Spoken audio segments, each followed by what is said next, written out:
Welcome to Greiner's In Practice podcast series. Today we're going to talk to Jake Geroux, carpenter foreman and millennial at Greiner Construction, to talk about what it's like to work in the field. Well, Jake, we'll get started, and I'm going to throw you my softball question for you, and I'm so happy that you're here, first off. Happy to be here. Good. Well, the reason I'm happy you're here is because I noticed right away at one of our industry events that we had that you're younger, and I can say that. I think I'm in a safe place that I can say that. And the reason I'm excited about your age is because in this industry right now, there's labor shortage, there's fear that people are not wanting to join the field, and in comes Jake. But anyway, In Practice series is really about, why we called it In Practice is because we're learning, we're growing, we're educating. And I want to know every day, what do you do in practice? How are you trying to improve yourself? How are you learning? How are you growing? Ooh, I think just the efficiency. I think it's the biggest thing in our industry is being efficient. So every day I just want to be more efficient than I was the day before. And I think if you're efficient, you're going to make money and everyone's happy. Isn't that the goal here? I think so. Happy customer, everyone makes money. Yeah. Can you tell me a little bit about your background of why you became a carpenter and what interests you? Was it childhood? Did you grow up? Did you have a mentor? Yeah, my father owns his own construction company, and he has for 30 plus years now. I fought it. I didn't want to be a carpenter. I thought I wanted to pave my own path. Didn't want to just fall into that rut. So I fought it for a long time. I tried to go to college. Was not for me. Went for a semester, and then I showed up at the office of my old man's shop one day, and he didn't ask any questions. And he just said, "You ready to go to work?" There I was. What did you think you were going to study? Oh, I had no idea. That was the problem. I was just at school. Because that's what everyone else was doing. Yeah, didn't have a plan. I just showed up and figured it would work itself out. It just doesn't work that way. Now, were you inspired by your friends to go to college, and was that the expectation that maybe your teacher set for you? Not inspired by my friends, but definitely the school system was starting to be shaped that way when I was coming through high school. They pressed college so much that you had to. You weren't gonna make anything for yourself if you didn't go to college, and a lot of the VOTEC programs actually starting to shut down as I was graduating high school in some of the VOTEC schools. Just popularity of it had changed. And I think they were guiding the kids in a different path. So no, everyone thought that it was not a good path to go into the blue collar trades. Yeah, understood. So then, tell me, was your dad's company, was it residential or commercial construction? Residential, some light commercial, but mostly residential, single family homes. Okay, and union or non-union? Non-union. Okay. Small shop. So how long did you work for your dad? 5 years before I came here. Okay, and what did that transition look like? Was your dad offended? Was there a rift? Was there something that happened? Yeah, he's a stubborn guy, so Okay. he would never say there was a rift. He'll if you were to ask him right now, he'd tell you that he supported 100%, and it was the best decision I've made. But yeah, it was a little weird for a little while. And actually, what got us over that was my grandfather had a stroke Christmas Eve morning. So my mom normally handles the food. Well, she had to go see him in the hospital, so here me and my old man are in the kitchen cooking Christmas dinner. So we had to put things aside that day. Squash the beef. Yeah, we had to. We had to. That's a really cute story. And how'd you find Greiner? Through Josh Vlieger, actually. Okay. So his wife was a nurse for a friend of mine's sister. So conversation got rolling one day, and he just kind of extended the olive branch, and I nibbled on it for a couple months, and then I called him, and today I think I want to make the transition. That's great. And if people don't know, Josh Vlieger has been in our office. Oh God, he's worked for Greiner for probably 15 years, and I think his father worked here before him, and he also has a brother that worked at Greiner. So it's really fun to pass on that family tradition and to keep it going, and then he extends it to you, and it really does. I hope it feels like family here. I think Absolutely. It does at Greiner. And coming from my father's company, he runs I can't complain anyway how he ran his company, and Greiner and him run almost the exact same. So it feels like family. That's a good way to put it. So what was your title when you started at Greiner? I was a carpenter, apprentice carpenter when I first started.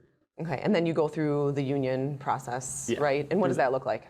Through the school, you have, I think it's once a quarter, you go in for a week of schooling. You got to document your hours that you work too, so you need, I think it's 7,000 hours, and I forget how many classroom hours it is, but for 4 years, it's a quarter. For 4 years? Yes. Okay, so you've been at Greiner now for how long? I've been at Greiner for 3.5 years. Okay, Since awesome. I came in with experience, I started part of the way through the apprenticeship program. And congratulations is in order because you were recently promoted. I was, thank you. And what's Thank your you new very title much. now? I'm a foreman. Awesome. And why do you think that you were made a foreman? I think the accountability. I just take it on the chin if something goes wrong. I don't pass the buck. I just hold myself accountable. I love that, and I'm sure Josh Helgeson appreciates that about you. I would too. hope so. Yes. Awesome. Can you feel a responsibility shift already with this new title, or is it Absolutely. still kind of in the works? No, I felt it before I got the promotion. I think there was kind of a test run before that, and I could feel not the pressure, but I could feel the responsibility being given to me. That's awesome. And then what do you feel like? What are you going to achieve next, or what do you look forward to? Do you want to climb the ladder? Do you want to climb the ranks? I want to be a superintendent. That's my goal here, and I think when I interviewed with Josh almost 4 years ago, that was what I told him. I said I'd like to be a superintendent someday. And what do you need to do in order to get to that point? I think my big thing is experience. Obviously, I mean, I'm still young. That's why some of the things that people have seen or done, I haven't, just because I haven't had a chance to. So to me, that's the big thing I need to acquire. I'm sure there's other traits too that I can work on, but that's a big one personally, just the experience, taking it all in. Now, the purpose of this podcast, I really wanted people to understand, like as a youngin', what it looks like to work in the field, because I think there's a stigma that maybe it's a dirty job or that it doesn't pay well. And so I want you to compare. I'm sure you have friends that work in an office. And I'm curious to know, when you have conversations with your friends, like on a Friday, what are those, you're having beer, let's say, do you drink? Yeah, I enjoy a couple of Busch Lights, yeah. When you're having some Busch Lights with your friends on a Friday, what's their tone of those? Do you have friends that work in the office? I do. I have friends that work both in the construction field and some in the office as well. And do they seem happy and content with their jobs? Yeah, I would say they do. I say the biggest difference between the two would be the way they take criticism. Oh, tell me I feel more. like the people in the office, they just don't take it as well. And if their superior is a little frustrated with them, it just ruins everything for them. It's complaining, and it's like the guys that are in the field are like, it's just Suck it up. just how it is. Yeah, you're just being held accountable for your actions. If you're not doing something right, well, then it's their job to tell you that you're not doing something right. Don't take it so personal. I love that you say that. And I also think, well, I wanted to bring you on here. At first I thought maybe you were a Gen Z, but that's because I am a geriatric millennial. I don't know if you've heard that term. Never have. So we're both millennials. Okay. And I feel like it's kind of hard to put us in that category, but maybe we're closer. Maybe I just want to pretend that I'm closer in age because it would be fun to be younger. But anyway, so I'm considered a geriatric millennial. I'm on the older end of the millennial scale. Well, you're younger, and I almost thought that you were a Gen Z. But when I think about that criticism in the office, or how they're handling the criticism in the office, it's kind of a typical millennial way of handling things in the office, or how that attitude. So I hope that continues in the field, your attitude that it's like, if Josh tells you how it is, you accept it, you figure out how to make it better, and you move on.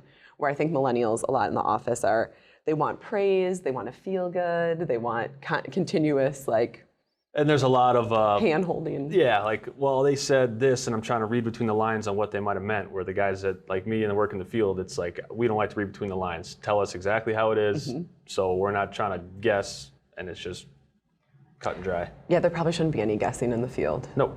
I don't think there should be any guessing anywhere. Things can be a lot simpler than we make them, I think, but that's a different topic. So then I want to talk about different generations in the workforce. So would you say that there are not a lot of guys in the field that are millennials, or do you think that there's? I guess I wouldn't say that. I think you're starting to see some more now, I would think. And why do you think that is? Do you think there's a trend? Or is it just by That's a good question. I guess I'm not sure as to why. I wonder. I have younger sisters and siblings, and they have started now pushing a lot of the blue collar, the VOTEC, and the trade stuff back into school again, and have more programs in the high schools and things of that nature. So maybe that could be it. But I guess I can't call it. Yeah. I wanted to know, I had in my questions here, of what do you think of the older generation of field staff? Are you in a safe place to answer that? I think so. No, and maybe we're spoiled here at Greiner, but it's the type of people that we hire more than anything. So really good group of guys, and they helped me through my transition, because I remember coming downtown. I had never worked downtown, and they're, just park and come in the loading dock, drop your tools off. I'm like, where's the loading dock? Where do I park? Am I parking on the street? Don't park in a ramp. Okay, well, where do I park? And that's the type of stuff that the older generation really helped me with. That how to work the Skyway is a big one, because a lot of our projects you could get to via Skyway. So it's a lot of the things like that I think they help the younger generation with. They teach you things in the field. Obviously, they have more experience, but the big thing is some of the non-trade stuff that you learn from them. Yeah, because I have experienced in the past, or I've heard that some of the older generations sometimes would maybe hide stuff. I think this is more with the building engineers, where for job security, they maybe kind of make you figure it out and not show you everything just because they want to make sure that they stay relevant. Are you seeing any of that, or is it? I see it with some of our other trade partners, not necessarily with us though. I think we have a lot of guys that are very secure in their roles and know that they're appreciated here at Greiner, so they don't feel like they have to hide anything from us younger kids, because we're going to take their spot or anything. And I mean, the opportunity to grow in Greiner is for anybody. So if they wanted to be a foreman and be a superintendent, the opportunity was there for them. So it's not as cutthroat here as maybe it is other places. I think there are opportunities, because obviously the more work that we get, then there's more opportunities that we are going to need more superintendents and more people in leadership. So I think you're in a really great spot to succeed. I agree.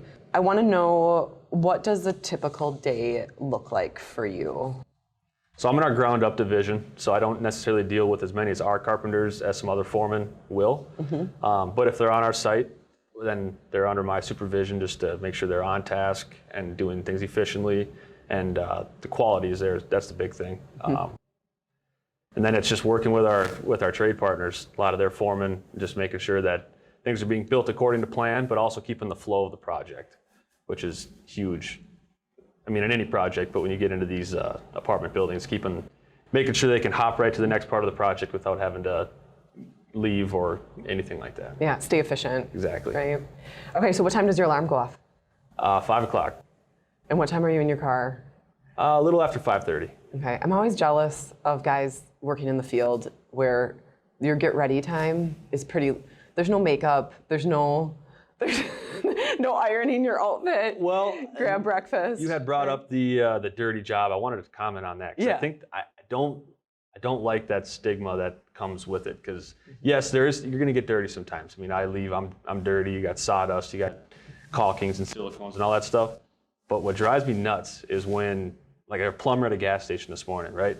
He's obviously just starting his day, grabbing his coffee and donuts, and he has the dirtiest attire on. It doesn't have to be that way. And I think we get a bad rep because of it. I mean, you just wear somewhat clean clothes. You don't have to have that dirty shirt that you're wearing all week, and it's not that tough. I agree with you, because as a project manager, I look at all the different trades and I'm like, oh, what would I do if I was in the field? And I think people don't realize how much commercial plumbers really make. They can make really nice money. Absolutely. And a lot of times, if they're working in a new construction project, a ground up job, they're not working in actual grossness at that time. They're putting together a new building. It's new pipe, it's new everything. Maybe that plumber today just wanted to. But I see it all the time, and it's not that tough to put on a clean shirt. And I mean, you're a representation of your company too. Take some pride in your work. Yeah, exactly. I like that. Okay, so then I wanted to know, so you're in your car by 5:30. What time do you get to the job site? About 6:15. I'm usually there 6:15 to 6:30. Okay, and when can you wrap up your day? About 4, typically, 3:30 to 4, depending on who's still on site and what we have going. Do you feel like as your role changes from foreman to superintendent, those hours will get longer, or I would think have so. some more pressures? Yeah, I think it would get longer. I mean, try to be the first one there and last one to leave. And then I wanted to know too, technology. So you going to school for a year, or to college, a semester. A semester. Yeah, sorry. don't oversell me. And then working for your dad. which I'm assuming, I can't imagine that he's very tech savvy, but maybe I'm speaking out of He is turn. with his programs that he uses for, he designs everything as well. So a lot of his CAD programs, very tech savvy. But That's amazing. Okay, so then did you come to Greiner with an advantage that you? absolutely not. Oh, okay. No, for being 27, I should be a lot more well versed in technology, and I'm not. I mean, I can learn. If someone shows me, I learn. I pick up on it. I'm not completely inept, but I don't just come with this. I don't know. Like everyone my age is really good at technology, and I'm not. Yeah. If I have an iPhone, other than Procore, I mean, I could do phone calls and text messages, and that'd be it. So do you have a computer? Do you have a laptop? I have a Surface And do you use it? at work. I asked my husband is a superintendent. I don't know if you've met him yet. And I asked him how I can support him in his career as a soup, because he's taking a little bit of a, he's being elevated in his role. He was an assistant soup and now a soup. So there's expectations of technology. And anyway, I just said, how can I support you in this new role? Because I know you're gonna be working more. And he said, computer stuff. If there's schedules or Excel spreadsheets or something that he needs help with. And I'm like, I can do that. And thankfully, a lot of the office staff here at Greiner, I'm just a phone call to one of them, and they're more than happy to help. It's also amazing what you can do from an iPhone. Oh, it's incredible. Yeah, and Procore, because it can easily upload and do all the things. Who's your role model? My role model would definitely be my father. I try to carry a lot of the traits that he carries himself or tries to teach us kids.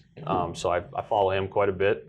And then I've also taken a liking to Dan Long here in the company. I like the way his day-to-day operation, the way he treats people, the way he runs a job. He's really big on the whole clean image thing too. Like example, I was coming into the office and he's like, "You're going to the office tomorrow, clean shirt, clean jeans, you're a representation of the Redwell crew," because that's where we were working at the time. He's like, "And I want you to represent our team properly."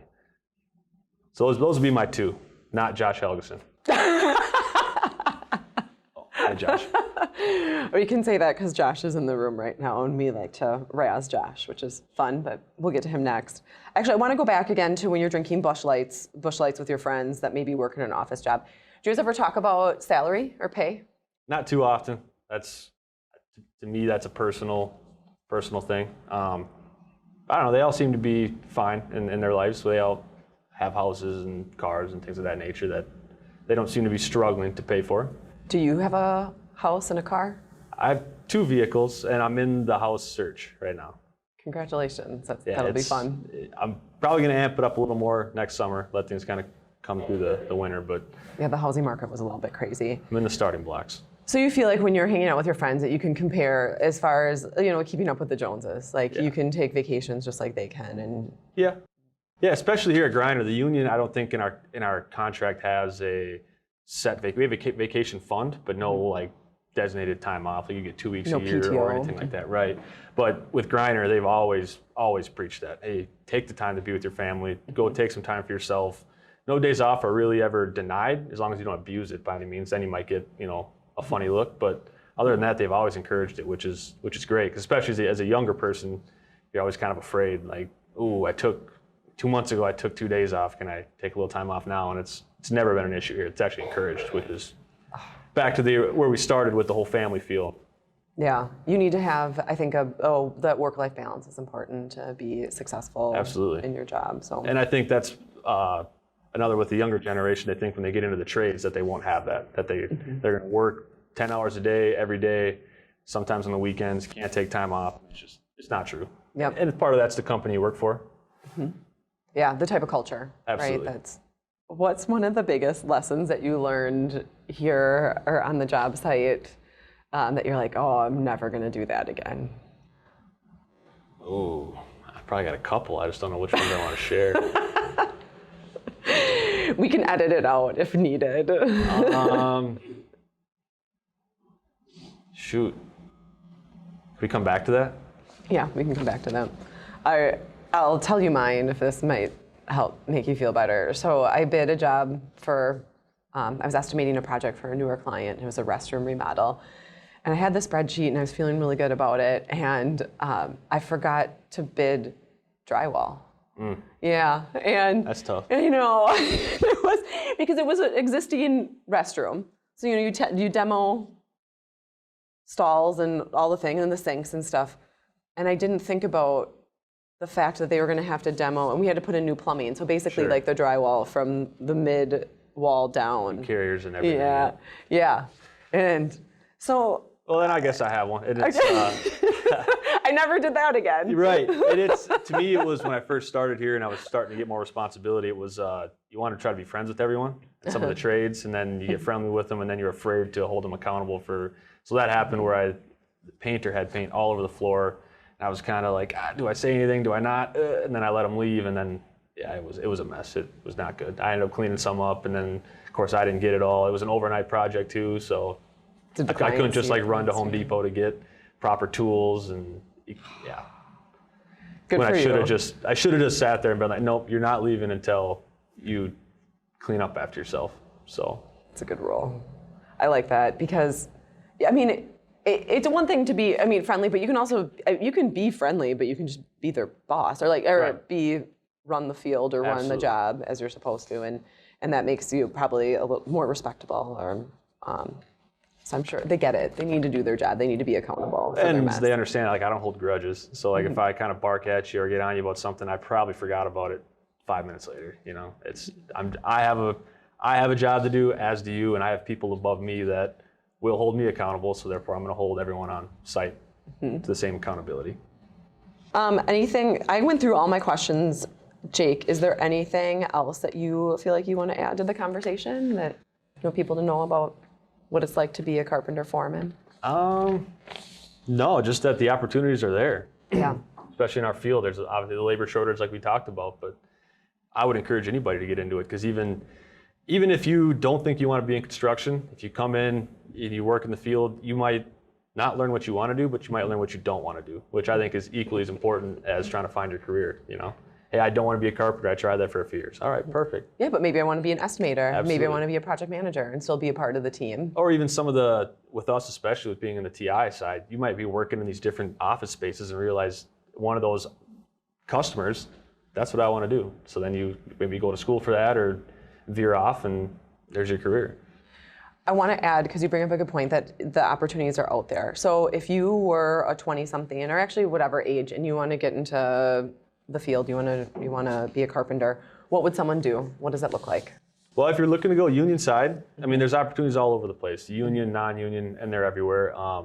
You just call the union hall, say who's hiring. I bet almost everybody's hiring, though, is the thing, is my personal take on it. And you just pick up the phone. And you have to start as a journeyman, right? If you were going to be on the union side, or not, or what does that look like? How would you call the union? What's your starting point? Call the union to see who's hiring, right? Okay. And then once you have somebody that's willing to hire you, they will sponsor you into the union. Okay. And then depending on experience, like I had experience coming in, so Greiner sponsored me in partway through the apprenticeship program. Okay, so apprentice is the first. Yeah. And then journeyman. And there's some cases where they may buy your journeyman's card, but I think that's not always a thing. So I would start off as an apprentice, go through the program. It's helpful. And not only the stuff that you learn in the school, I think you learn more in the field than you do in school, to be honest with you. But it's some of the relationships you build there. So maybe you get slow and get laid off. Well, you have all these other connections that you made at other companies that you may have an opportunity with. Then, okay, would you say that you could go to the union hall with no experience in construction? Absolutely. Okay, so I could go. Sure could. You sure could. Are you seeing any women joining the union or out in the field? As a carpenter? A few carpenters, and then some of the other trades, electricians, a handful of electricians, and HVAC is another one. Seen quite a few. Good. I think that needs to change. Yeah. I'd love to see that change.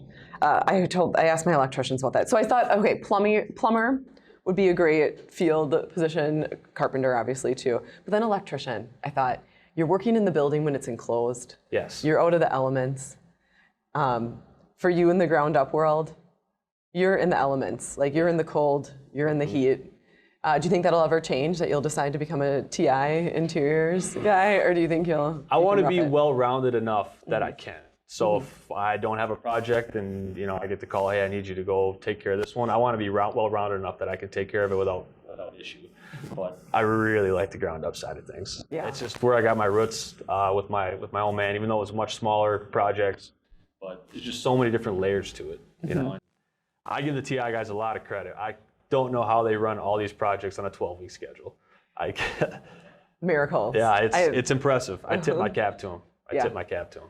It definitely takes a special type, like talking about being efficient, but they've done it for so long. Right. They know the right people. They know how to get it done. It is very impressive. Jake, thank you so much for joining us. I hope you had fun. I did. Thanks for having me. And maybe you can come on again or come on our show again, and we can come up with a new topic. Maybe I would love to. how to be a millennial superintendent. Let's do it. Thanks, Jake.